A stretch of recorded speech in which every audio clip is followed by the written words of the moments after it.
안녕하세요. 자기 전 이야기 나이트북 스토리입니다. 잠들기 전 오늘 하루를 돌아보며 이야기 시작합니다. 오늘의 탈무드의 지혜. 기다리는 사람의 자리. 오늘 당신은 누군가를 기다렸나요? 혹은 누군가 당신을 기다려주고 있다는 걸 느낀 적 있나요? 기다림은 침묵 속의 사랑이다. 오늘은 한평생 기다림으로 누군가를 지킨 이야기입니다. 예루살렘의 오래된 회당 뒤편 항상 같은 자리에 앉는 노파가 있었습니다. 그녀는 아무 말도 하지 않고 매일 정오가 되면 벤치에 앉아 기도를 드리곤 했습니다. 사람들은 그녀를 기다리는 여인이라 불렀습니다. 누군가는 그녀가 죽은 남편을 기다린다 하고 또 누군가는 잃어버린 아들을 기다린다 말했습니다. 어느 날 어린 소년이 그녀에게 다가가 물었습니다. 할머니는 누구를 기다리세요? 그녀는 조용히 웃으며 대답했습니다. 누구든 돌아오는 사람을 위해 항상 한 자리는 비워두어야 한단다. 그 대답은 소년의 마음에 깊이 남았습니다. 세월이 흘러 그 노파는 세상을 떠났고 그 자리는 텅 비어 있었습니다. 그로부터 수년 후 해외로 떠났던 한 청년이 예루살렘으로 돌아왔습니다. 그는 어릴 적 길을 잃고 입양되어 다른 땅에서 자랐지만 늘 잊지 못한 얼굴 하나가 있었습니다. 그는 회당 뒤 벤치를 보고 무릎을 꿇었습니다. 그 자리가 나를 기다리고 있었군요.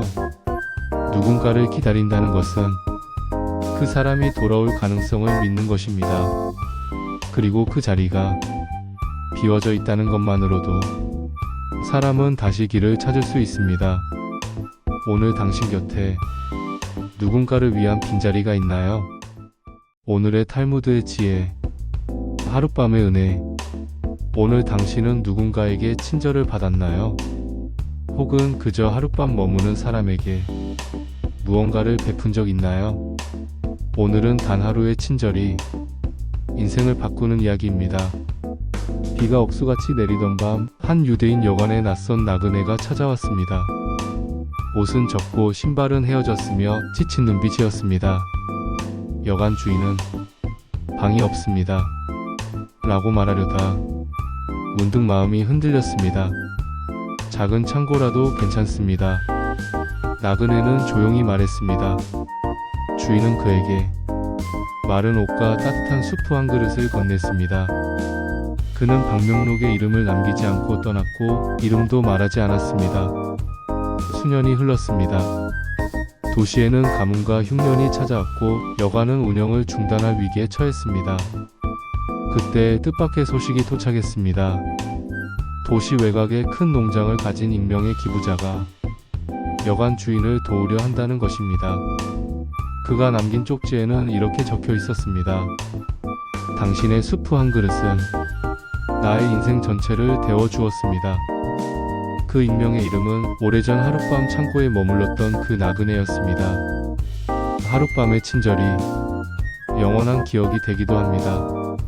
당신이 아무 생각 없이 건넨 작은 배려가 누군가에게는 생의 빛이 될 수 있습니다. 오늘 밤 당신은 어떤 따뜻함을 세상에 남겼나요? 오늘의 탈무드의 지혜. 반쪽짜리 거울. 당신은 오늘 자신을 얼마나 있는 그대로 바라보셨나요? 거울은 마음을 비춘다. 그러나 그 마음이 닫히면 거울도 어두워진다. 오늘은 반쪽짜리 거울을 통해 자신을 찾은 한 제자의 이야기입니다. 한 제자가 매일 랍비에게 와서 자신의 부족함을 한탄했습니다. 저는 왜 이리 마음이 어지럽고 행동은 나아지지 않는 걸까요? 랍비는 그에게 깨진 거울 한 조각을 건넸습니다. 이 거울을 매일 아침 내 얼굴에 비추어 보거라. 제자는 의아했지만 그대로 따랐습니다. 거울은 작고 불완전하여 자신의 얼굴을 온전히 비출 수 없었습니다. 며칠 뒤 그는 다시 물었습니다. 왜 이 거울은 제 모습을 온전히 보여주지 않습니까? 랍비는 말했습니다. 그 거울은 내 마음을 닮은 것이란다. 내가 스스로를 미워하면 어느 것도 온전히 보이지 않는다. 그러니 먼저 자신을 사랑하고 용서하거라. 그때 거울도 온전해질 것이다. 그날 이후 제자는 조금씩 자신을 다독이며 거울을 들여다보았습니다. 그리고 한 달 뒤 그는 말했습니다. 이젠 제 얼굴이 보입니다. 있는 그대로요. 우리는 종종 자신을 완전하게 비추는 거울을 찾습니다. 그러나 탈무드는 말합니다. 거울을 탓하지 말고 먼저 마음을 닦으라. 오늘 당신은 자신에게 어떤 얼굴을 보여주었나요? 오늘의 탈무드의 지혜. 돌아보지 않는 사람. 오늘 당신은 지나온 길을 몇 번쯤 돌아보셨나요? 당신은 앞만 보고 걷다가 무엇을 놓치고 있는가? 오늘은 멈춰서야만 비로소 보였던 것들에 대한 이야기입니다. 하루하루를 바삐 살아가는 상인이 있었습니다. 그는 늘 시간에 쫓겼고 멈추는 법을 몰랐습니다. 어느 날 그는 산길을 오르다 작은 소년을 만났습니다. 소년은 길가에 앉아 조약돌을 차곡차곡 쌓고 있었습니다. 상인은 말했다. 그렇게 시간을 낭비해선 안 된다. 인생은 빠르게 올라가야 하는 법이다. 소년은 고개를 끄덕이며 말했습니다. 그럼 올라가 보세요. 그리고 내려올 때 저 조약돌들을 보시길. 상인은 웃으며 걸어갔고 정상에 도착했지만 무언가 허전했습니다. 내려오는 길 그는 소년이 쌓은 조약돌 하나하나에 자신의 과거가 새겨져 있는 걸 보았습니다. 지나쳤던 감사, 모른 척했던 후회, 무심코 내뱉은 말들. 그는 멈춰 섰습니다. 나는 너무 많은 걸 지나쳤구나. 그날 이후 그는 일주일에 한 번은 아무것도 하지 않는 날을 만들었습니다. 그 시간을 돌아보는 날이라 불렀습니다. 앞으로 가는 것도 중요하지만 돌아보는 시간은 당신의 삶을 더욱 깊게 만듭니다. 오늘 하루 당신은 어디까지 오늘의 탈무드의 지혜. 진실은 어디에 숨는가? 오늘 하루 당신은 몇 번이나 진심을 숨겼나요? 혹은 누군가의 진심을 보지 못한 적은 없었나요? 오늘은 진실이 숨는 자리를 찾은 이야기입니다. 랍비 요하나는 제자들에게 질문을 던졌습니다. 진실은 어디에 숨어 있을까? 첫째 제자가 말했습니다.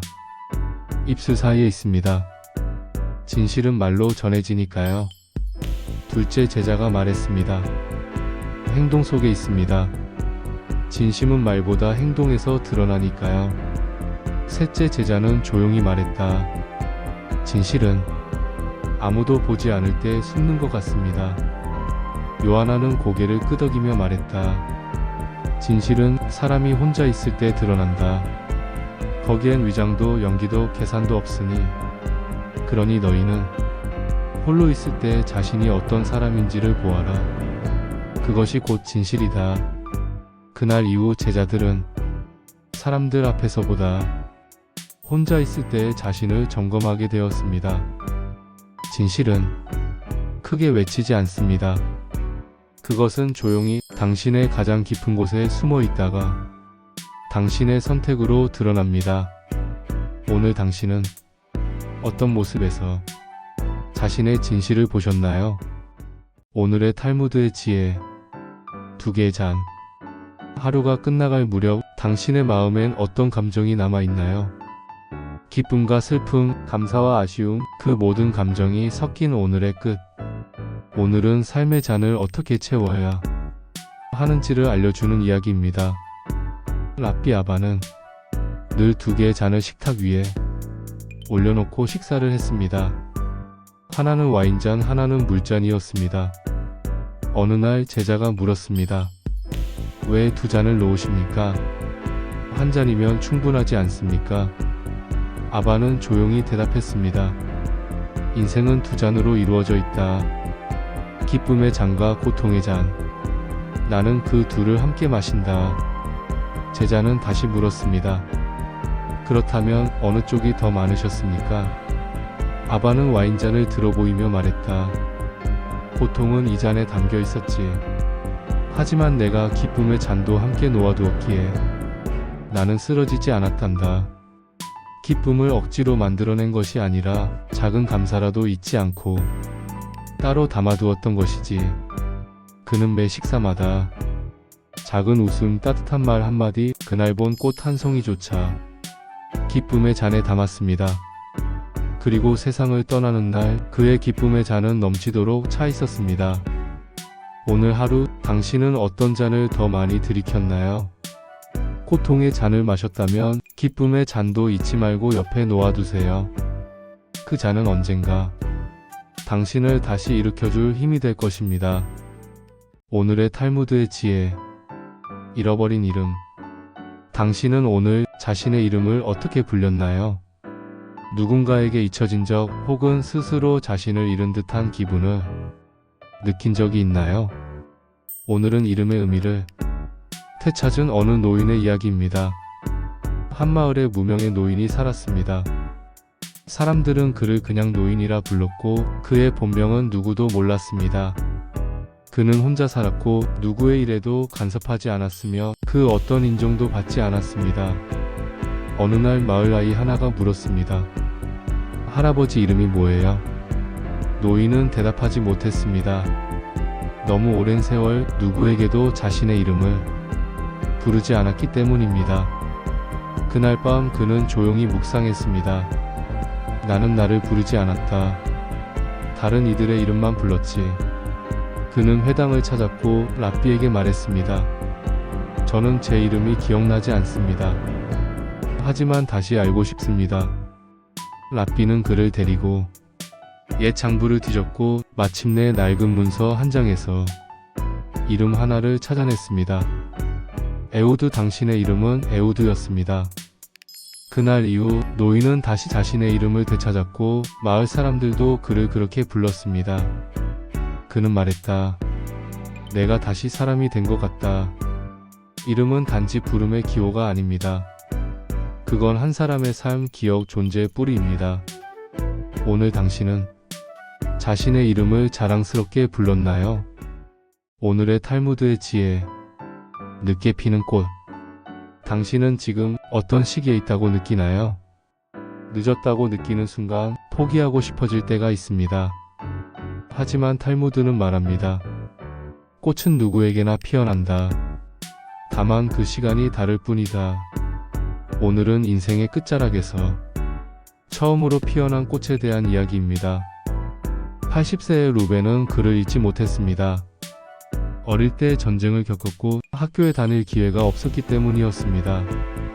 그러던 어느 날 손자가 묻습니다. 할아버지는 왜 기도문을 읽지 않으세요? 루벤은 조용히 웃으며 대답했습니다. 나는 마음으로 기도한단다. 하지만 그날 이후 루벤은 마을의 어린 교사에게 히브리어 알파벳부터 배우기 시작했습니다. 손은 떨리고 눈은 흐릿했지만 하루도 빠지지 않았습니다. 그리고 3년 뒤 그는 처음으로 회당에서 직접 기도문을 읽었습니다. 회당 안은 조용했고 많은 이들이 눈물을 흘렸습니다. 그는 말했다. 내 안에서 지금 인생의 첫 꽃이 피었습니다. 늦게 피는 꽃은 그만큼 깊은 뿌리를 지니고 있습니다. 당신의 속도는 당신의 길입니다. 늦었다고 포기하지 마세요. 오늘의 탈무드의 지혜. 사라진 안식일의 빵. 당신에게 잊고 있었던 소중한 것이 있다면 무엇이 떠오르시나요? 오늘은 작은 일상 속에서 잃어버린 하나의 기억을 되찾는 이야기입니다. 야곱은 젊은 상인이었습니다. 매일 거래, 약속, 출장으로 바쁜 삶을 살았고 언젠가부터 안식일조차 형식적으로만 지키게 되었습니다. 어느 날 그는 어릴 적 살던 마을로 출장을 가게 되었습니다. 마침 그날은 안식일 이브. 야곱은 어릴 적 집을 스쳐 지나가다 굽는 빵 냄새를 맡았습니다. 순간 어릴 적 어머니가 정성껏 굽던 안식일 빵의 기억이 떠올랐습니다. 그는 한참을 그 앞에 서 있다가 작은 가게에 들어가 조용히 빵 하나를 사들고 나왔습니다. 그날 밤 야곱은 호텔 방 안에서 촛불 하나를 켜고 그 빵을 찢어 먹으며 눈물을 흘렸습니다. 이게 내가 잃어버렸던 안식의 향기였구나. 우리는 삶에 쫓기다 보면 가장 중요한 것을 놓치곤 합니다.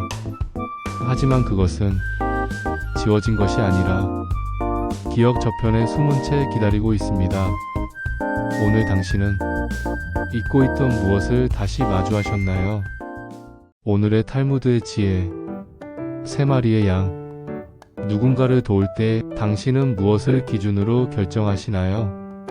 조건 없는 선행은 늘 마음을 흔들게 만듭니다. 오늘은 세 마리의 양을 통해 진짜 나눔의 의미를 깨닫는 이야기입니다. 한 농부가 있었습니다. 그의 양떼는 많지 않았고 가뭄으로 인해 점점 줄어들고 있었습니다. 그러던 중 길 잃은 나그네가 그의 집을 찾았습니다. 먹을 것이 조금이라도 있겠습니까? 농부는 외양간을 돌아보며 남은 양을 세었습니다. 딱 3마리. 그는 고민 끝에 가장 작은 양 한 마리를 잡아 그 나그네에게 내주었습니다. 며칠 뒤 또 다른 나그네가 찾아왔고 농부는 다시 한 마리를 건넸습니다. 이제 단 한 마리만 남았습니다. 그때 마을 유지가 찾아와 말했습니다. 너는 어리석다. 그 한 마리마저 잃으면 너는 끝이다. 농부는 고개를 끄덕이며 말했습니다. 그래도 나는 나눌 수 있을 때 나눠야 한다고 믿습니다. 그날 밤 폭우가 내려 가뭄은 끝났고 그의 들판은 이듬해 가장 풍성한 풀밭으로 변했습니다. 그리고 마지막 남은 양은 10마리의 새 생명을 낳았습니다. 나눔은 남을 때 하는 것이 아니라 믿을 때 하는 것입니다. 그리고 그 믿음은 때로 기적을 불러오기도 합니다. 오늘 당신은 무엇을 나누셨나요? 오늘의 탈무드의 지혜. 어느 질문의 대가. 오늘 당신은 누군가에게 어떤 질문을 받으셨나요? 때로 질문 하나는 긴 침묵보다 큰 울림을 남깁니다. 오늘은 한 소년의 단순한 질문이 어른의 마음을 바꾼 이야기입니다. 예루살렘 근처에 늘 인상을 찌푸리고 사는 상인이 있었습니다. 그는 누구와도 잘 어울리지 않았고 이익을 위해선 거친 말도 서슴지 않았습니다. 어느 날 장터에서 물건을 팔고 있는 그에게 작은 소년이 다가와 물었습니다. 아저씨는 왜 늘 환한 얼굴이세요? 슬픈 일 있어요? 순간 상인은 말문이 막혔습니다. 누구도 그런 질문을 한 적이 없었기 때문입니다. 그는 무심히 대답했습니다. 사는 게 쉬운 줄 아니? 그러자 소년은 다시 말했습니다. 그래도 웃는 얼굴이면 사는 게 좀 더 쉬워지지 않을까요? 그 말에 상인은 묘한 감정을 느꼈습니다. 그날 밤 그는 거울을 보며 자신의 얼굴을 처음으로 찬찬히 바라봤습니다. 굳은 턱, 굳은 눈빛, 굳은 마음. 내가 이렇게나 굳어 있었구나. 다음날 그는 장터에 나와 조심스럽게 웃어보았습니다. 사람들이 놀란 눈으로 그를 바라보자 그는 오히려 민망한 웃음을 터뜨렸고 그 웃음은 금세 장터를 따뜻하게 채웠습니다. 그 후로 그는 장사를 하면서 손님들에게 먼저 인사를 건넸고 장터는 더 이상 냉랭한 곳이 아니게 되었습니다. 질문은 때로 닫힌 마음을 여는 열쇠가 됩니다. 그리고 그 대답은 사람의 삶을 바꿉니다. 오늘 당신은 어떤 질문을 받고 어떤 대답을 하셨나요? 오늘의 탈무드의 지혜. 지워진 발자국. 당신은 오늘 어떤 자취를 남기셨나요? 탈무드는 말합니다. 진짜 자취는 보이지 않는 곳에 새겨진다. 오늘은 눈에 보이지 않아 더 깊이 남은 발자국에 관한 이야기입니다. 한 제자가 스승에게 말했습니다. 저는 아무런 흔적도 남기지 못한 것 같습니다. 무엇을 해도 금세 잊혀지는 듯합니다. 스승은 조용히 말했다. 내일 새벽 강가를 함께 걸어보자. 이튿날 둘은 물가를 걸으며 젖은 모래 위에 발자국을 남겼습니다. 제자는 말했다. 이제 이 자국은 곧 물결에 씻겨 사라지겠지요. 스승은 고개를 끄덕였습니다. 맞다. 하지만 그 물결은 너의 발자국이 방향을 만들어 주었단다. 흔적은 보이지 않아도 흘러가는 것에 영향을 준다. 그날 이후 제자는 더 이상 자신의 행적을 타인의 눈에 기대지 않았습니다. 그는 조용히 자신이 옳다고 믿는 길을 걸었고 그 길은 후에 수많은 이들의 방향이 되었습니다. 보이지 않는다고 존재하지 않는 것이 아닙니다. 당신의 작은 발걸음 하나도 누군가의 방향이 될 수 있습니다. 오늘 당신은 어떤 흐름을 만들고 계신가요? 재밌게 시청하셨다면 구독과 좋아요 부탁드립니다. 나이트북 스토리에 큰 힘이 됩니다.